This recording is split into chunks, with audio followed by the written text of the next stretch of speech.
Good morning to all of you. जैसा कि देश में स्थिति बनी हुई है लॉकडाउन की, आप सब लोगों को पता है, और लॉकडाउन की स्थिति समाप्त होने के बाद भी ये कन्फर्मेशन नहीं है कि कब तक सारी चीज़ें सुचारू रूप से चल सकेंगी।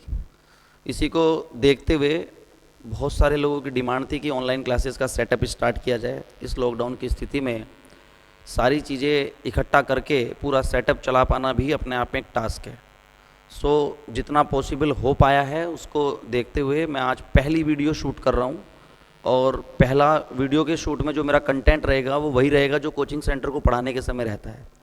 देखिए, यूट्यूब पे अलग अलग टीचर्स अलग अलग तरीक़ों से बहुत सारी चीज़ें पढ़ा रहे हैं और मार्केट में उपलब्ध भी हैं। मैं देखता हूँ बहुत सारे टीचर्स इतना अच्छा कंटेंट भी पढ़ा रहे हैं। टीचर्स जो है कि जो बच्चे दिल्ली जाने की आवश्यकता नहीं है, चीज़ों को ऑनलाइन ही कर सकते हैं। लेकिन एक चीज़ मैं ये भी देखता हूँ कि जैसे जो बच्चे लोकल एग्ज़ाम्स जो होते हैं, जैसे यूपी कांस्टेबल है, यूपी एसआई है, रेलवे कांस्टेबल है, या छोटे जो एग्ज़ाम्स हैं, उसके हिसाब से वो कंटेंट बहुत ज़्यादा है। मतलब उसमें इतने एक्सपर्ट तरीके से पढ़ाया जाता है या इतने टफ क्वेश्चंस भी कराए जाते हैं जिसकी साधारण एग्ज़ाम में कोई आवश्यकता नहीं होती। तो मैं अपनी जो वीडियो शूट करूँगा उसको 2 स्तर पे मैं आपको रखूँगा। हर वीडियो में मैं आपको बताऊँगा कि इस वीडियो का जो कंटेंट है या जो क्वेश्चंस का लेवल है वो कांस्टेबल एसआई लेवल तक है, और जो मैं एक अलग वीडियो हर चैप्टर की शूट करूँगा उसमें मैं आपको बताऊँगा कि उसमें जो आने वाला मैथमेटिक्स का पोर्शन है या किसी भी चीज़ का पोर्शन है वो एसएससी सीजीएल या सीपीओ लेवल का है। स्टार्ट करेंगे हम बेसिक चीज़ों से लेकर चलेंगे। आज पहली वीडियो है और इस वीडियो का जो छोटी छोटी सी बातें मैं आपको बताने की कोशिश करूँगा। आप कमेंट के माध्यम से और यूट्यूब पे जैसे आप लोग देखेंगे, मेरे इस चैनल को आप सब्सक्राइब कर लेना और ज़्यादा से ज़्यादा लोगों में शेयर करना, ताकि मैं जो कुछ यूट्यूब की कंडीशंस होती हैं उनको फुलफ़िल कर पाऊँ, लोग उस चैनल को सब्सक्राइब कर पाएँ, ताकि मैं इस चैनल पे लाइव आके भी आप लोगों को पढ़ा सकूँ। स्टार्ट करते हैं, चीज़ों को देखते हैं। अगर सारी चीज़ें अच्छी चली तो फिर हम एप्लीकेशंस डाउनलोड करके ऑनलाइन क्लासेस भी स्टार्ट करेंगे। आज का जो टॉपिक है मैं स्टार्ट करने जा रहा हूँ। आज के टॉपिक में मैं आपको पढ़ाऊँगा फ्रैक्शन। बहुत छोटे छोटे टॉपिक से मैं स्टार्ट करूँगा, बहुत साधारण सी बातें हैं। देखिए, मैथमेटिक्स की एक खासियत भी है और एक प्रॉब्लम भी है। खासियत तो ये मैथमेटिक्स की ये है कि जिसको बिल्कुल भी मैथ नहीं आता वो भी बेसिक से शुरू करके सीखना चाहे तो सीख सकता है। लेकिन इसकी सबसे बड़ी प्रॉब्लम ये है कि सपोज़ किसी बच्चे को ज्योग्राफी का कोई पोर्शन नहीं आता है, ज्योग्राफी उसकी छुटी हुई है, तो वो हिस्ट्री समझ लेगा। किसी की हिस्ट्री नहीं आती है तो वो पॉलिटिकल साइंस समझ लेगा। जिसको पॉलिटिकल साइंस बिल्कुल नहीं आती है वो फिजिक्स समझ सकता है, केमिस्ट्री समझ सकता है। माने एक दूसरे पे डिपेंडेंसी उतनी ज़्यादा नहीं होती है। मैथमेटिक्स में प्रॉब्लम यह है कि मैथमेटिक्स का हर चैप्टर कनेक्टेड है, एक दूसरे से कनेक्टेड होती है। मैं अभी आपको फ्रैक्शन पढ़ाऊंगा, भिन्न पढ़ाऊंगा, और बात ही बात में मैं आपसे बोलूँगा कि दी गई संख्याओं का लैसे ले लो, तो एलसीएम आपको आना चाहिए। मैं बहुत बेसिक से लेकर टॉप लेवल तक के जितने भी आए हुए सवाल हैं, यूपी कांस्टेबल में, यूपी एसआई में जितने भी आए हुए सवाल हैं, आपको एक एक सवाल कराऊंगा, बताऊंगा किस साल कौन सा सवाल आया है, सॉल्यूशन कराऊंगा, ऑप्शन से कराऊंगा। आप लोग अगर किसी और जगह पर भी कभी कोचिंग किए हो, पढ़े हुए हो, तो भी आप लोग लाभ उठा सकते हो। देखिए, हर टीचर अपना बेस्ट देने की कोशिश करता है, बढ़िया से बढ़िया पढ़ाता है। हर व्यक्ति का पढ़ाने का तरीका अलग है। 2 और 2 4 ही होते हैं, उसको समझाने के तरीके अलग हो सकते हैं, होंगे 4 ही। मैं कोशिश करूँगा कि आपको शॉर्टकट, ट्रिक, मेथड्स जितना भी ज़्यादा से ज़्यादा पढ़ा सकता हूँ आप उससे लाभ ले सकते हैं, लीजिएगा। आइए शुरू करते हैं आज का महत्वपूर्ण टॉपिक, फ्रैक्शन। देखिए, फ्रैक्शन को हिंदी में बोलते हैं भिन्न। अगर आप किसी भी कॉम्पिटिटिव एग्ज़ाम को देखेंगे तो आपको 1 नंबर का यानी 1 सवाल मिलेगा। आउट ऑफ द 50 क्वेश्चंस की मैं बात करता हूँ, 50 में अगर सवाल आएंगे तो आपको 1 क्वेश्चन जनरली भिन्न वाले चैप्टर से मिलेगा। कई बार क्या होता है कि यूपी पुलिस कांस्टेबल में आपने भिन्न के बड़े बड़े सवाल बनाए, सरलीकरण के सवाल बनाए, और भी कई सारे सवाल बनाए भिन्न के, और बहुत साधारण सा सवाल आपसे पूछ लिया। लेकिन अगर आप उसी चैप्टर में जाएंगे एसएससी सीजीएल के एग्जाम में, प्री या मेन में बैठेंगे, तो आपको भिन्न का बहुत टफ क्वेश्चन भी मिल सकता है। मैं बेसिक से शुरू करूंगा और इसको एंड तक लेके जाऊंगा। हर वीडियो में मैंने जैसे बताया मैं बताऊंगा आपको कि ये चैप्टर का जो सवाल है या जो स्टैंडर्ड है वो यूपी कांस्टेबल या सब इंस्पेक्टर लेवल का है। आइए शुरू करते हैं भिन्न। तो भिन्न क्या होता है जी? भिन्न होता है, बचपन से आपने पढ़ा होगा साहब, अंश बटे हर, ये होता है भिन्न। यानी अगर मैं किसी भी फॉर्म को P बटे Q की फॉर्म में लिखूंगा, इसको मैं भिन्न बोल सकता हूँ, ठीक है। जो ऊपर वाली संख्या होती है उसको मैं बोलता हूँ अंश, और निचली वाली जो संख्या बोलती है उसको बोलता हूँ मैं हर। अगर मैंने लिखा सपोज करो 5/6, तो इसमें भिन्न में अंश कितना है 5, हर कितना है 6। ये अंश है, ये हर है, सबको पता होगा, बचपन में पढ़ी हुई बात है, ठीक है।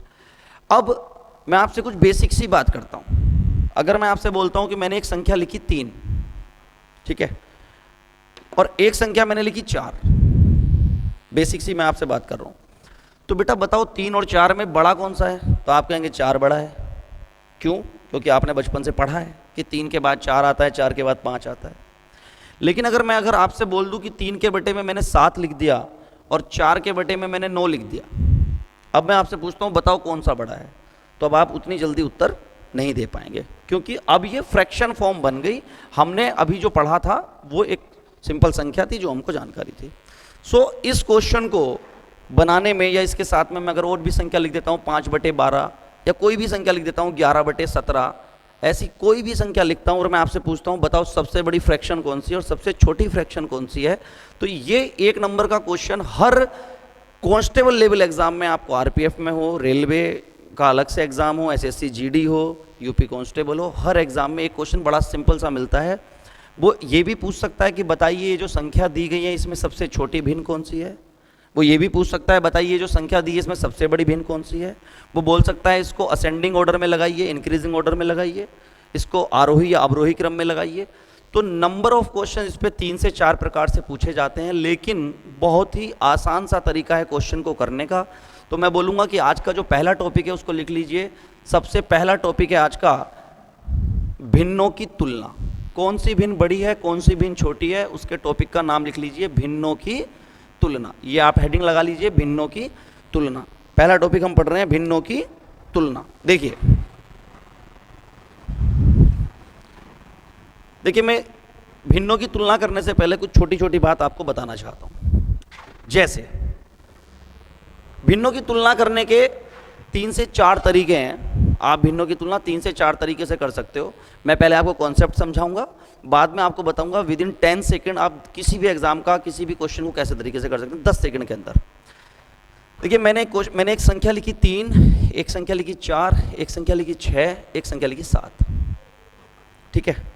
अब मैं बोलता हूं कि बताओ इनमें सबसे बड़ी संख्या कौन सी, आप बोलते हो 7। उसका रीजन क्या है? उसका रीजन ये है कि अगर मैं इसके संख्या में बटे में 1 मान लूं तो कोई फर्क नहीं पड़ता। यहां पर भी मैं 1 मान लूं, यहां पर भी मैं 1, यहां पर भी मैं 1, तो मैं ये कह सकता हूं कि भिन्नों की तुलना करने के लिए मैंने बताया था भिन्न बराबर क्या होता है, अंश बटे हर होता है ना। तो मैं बोल सकता हूं इन चारों में हर कितना है, 1 है। अब चारों में हर 1 है और सबसे बड़ी भिन्न कौन सी है, सबसे बड़ी संख्या कौन सी है, 7।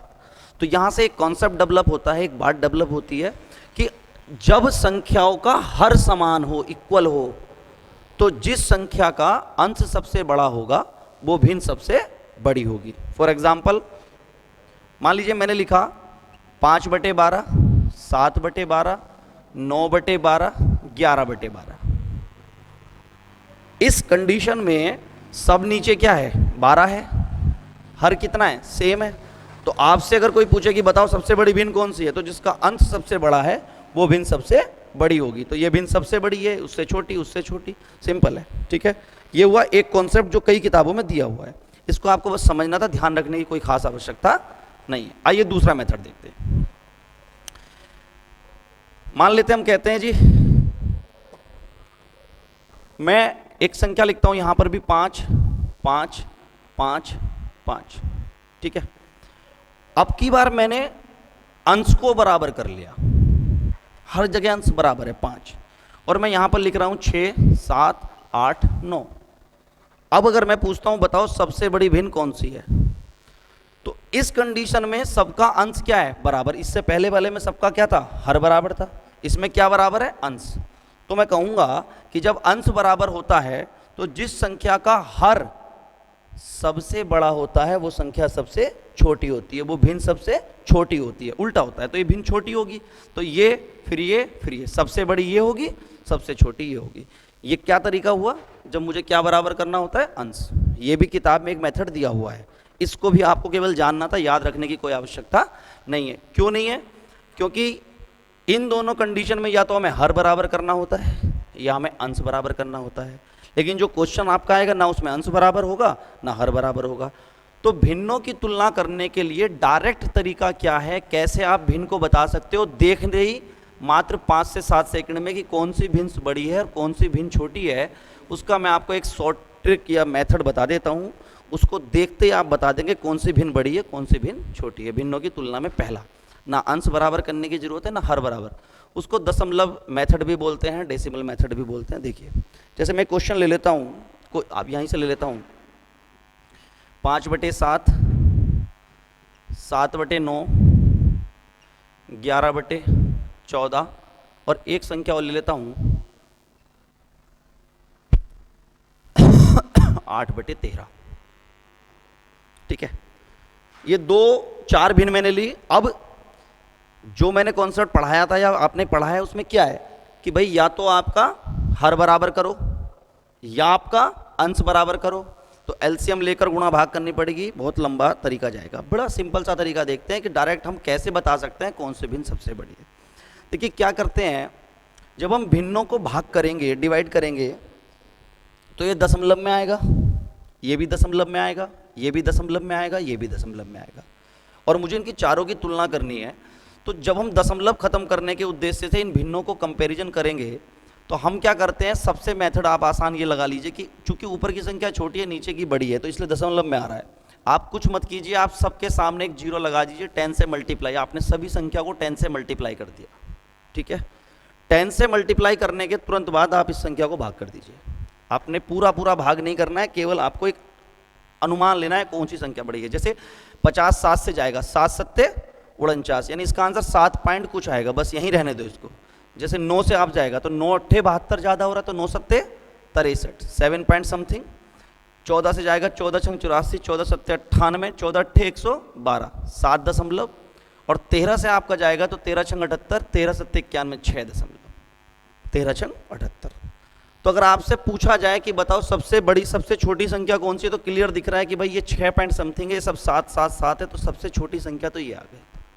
ठीक है, अब आप कहेंगे सर यहाँ भी 7 दशमलव है, यहाँ भी 7 दशमलव है, यहाँ भी 7 दशमलव है, अब कैसे होगा? तो आपको एक स्टेप और आगे जाना पड़ेगा। एक स्टेप और जाने का मतलब है आप एक जीरो और मान लेते हैं, दशमलव का चक्कर खत्म हो गया, आप ऊपर 2 2 जीरो बढ़ा के मान लो। छोटा तो क्लियर हो गया ना, सबसे छोटी भिन्न हो गया 8/13। अब देखिए 7 7 49 कितना हुआ, 1 10, 7 ही कम 7। यहाँ देखते हैं 9 7 63 बचा 7 70, 9 7 63 कितनी बार जा रहे हैं 77। इसको देखते हैं 14 7 98 कितना बचा 12 120, 14 7 98 और 14 8 112। अब बताइए 71 77 78 सबसे बड़ा कौन सा है, ये। तो सबसे बड़ी भिन्न ये होगी, दूसरे नंबर पे ये होगी, तीसरे नंबर पे ये होगी, चौथे नंबर पे ये होगी। ना अंश बराबर करने की जरूरत है ना हर। इसको मैं लिख सकता हूँ कि सबसे बड़ी भिन्न कौन सी है 11/14, उससे छोटी भिन्न कौन सी है 7/9, उससे छोटी भिन्न कौन सी है 5/7 और उससे छोटी भिन्न कौन सी है 8/13। ठीक है, मैक्सिमम 2 जीरो में आपको जाना पड़ेगा क्योंकि यहाँ पर पहला डिजिट दो सबका क्या आया था सेम। अगर क्वेश्चन डायरेक्ट जैसे मैं किताब का क्वेश्चन लूँगा तो यहाँ पे 7 आएगा, यहाँ पे 8, यहाँ पे 6, यहाँ पे 5, जनरली आपको एकदम बता दोगे कौन सी भिन्न बड़ी है कौन सी छोटी है। अच्छा, इस क्वेश्चन को करने में 2 शब्दों का बड़ा ध्यान रखना आपको। जैसे एक होता है आरोही क्रम और एक होता है अवरोही क्रम। आरोही क्रम को हम बोलते हैं बढ़ता हुआ क्रम, इंक्रीजिंग ऑर्डर, है ना, इंक्रीजिंग ऑर्डर। और अवरोही क्रम को बोलते हैं घटता हुआ क्रम, मतलब डिक्रीजिंग ऑर्डर, घटता हुआ क्रम। ये आप लिख लेना, घटता हुआ क्रम। इसको बोलते हैं बढ़ता हुआ क्रम। बढ़ता हुआ क्रम क्या होता है, जहां पर सबसे पहले छोटी संख्या आएगी, फिर बड़ी, फिर बड़ी, फिर लास्ट में सबसे बड़ी। ठीक है, मैं एक क्वेश्चन और ले लेता हूं, आपको बड़े आराम से समझ में आएगा, कुछ भी नहीं है, बहुत सिंपल है। भिन्नों की तुलना का एक क्वेश्चन आराम से फंस जाता है। मैं इसको मिटा देता हूं, स्क्रीनशॉट आप ले लीजिएगा।